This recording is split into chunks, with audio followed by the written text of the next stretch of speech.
معماری طبیعی بدون دخالت انسان.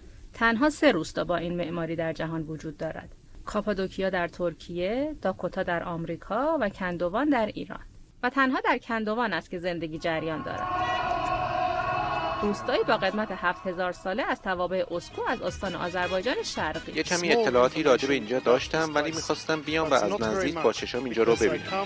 معماری صخره‌ای و کله‌قندی این روستا در اثر فعل و انفعالات آتشفشانی کوههای سهند ایجاد شده است. توده‌ها و گدازه‌های مذاب آتشفشانی به وسیله باد، برف و باران در طی هزاران سال متمادی شکل گرفته و به فرم کران درآمده است. کران‌ها یا صخره‌هایی که خانه‌ها در دل آنها جای گرفتند. خانه‌های چند طبقه که هر طبقه یک در ورودی مجزا داشته و ارتفاع کران‌ها تا 40 متر هم میرسد. اینجا یکی از کران‌های داخل روستاست. جنس این خونه‌ها از جنس توف منجمده، یعنی سنگ‌های آتشفشانی بیرونی. خانه‌های کندوان مثل سایر خانه‌های روستایی تپه‌ای در ایران به صورت پلکانی ساخته شده و کوچه‌های باریک با شیب تند خانه‌ها را به هم متصل می‌کند.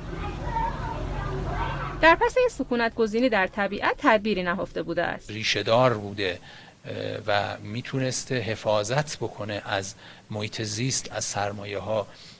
برای همینم هیچگاه شهرها بد جانمایی نمی شدن، شهرها طوری ساخته نمی شدن که زیست محیط رو از بین ببرند. معماری با سنگ یکی از ویژگی‌های معماری منطبق بر اقلیم در ایران است که سبب حفظ گرما در زمستان و خنک شدن خانه‌ها در تابستان می‌شود. میراث شهرسازی ایران کاملاً مبتنی بر مسائل اقلیمی است. و حالا معماری خاص کندوان سبب شد تا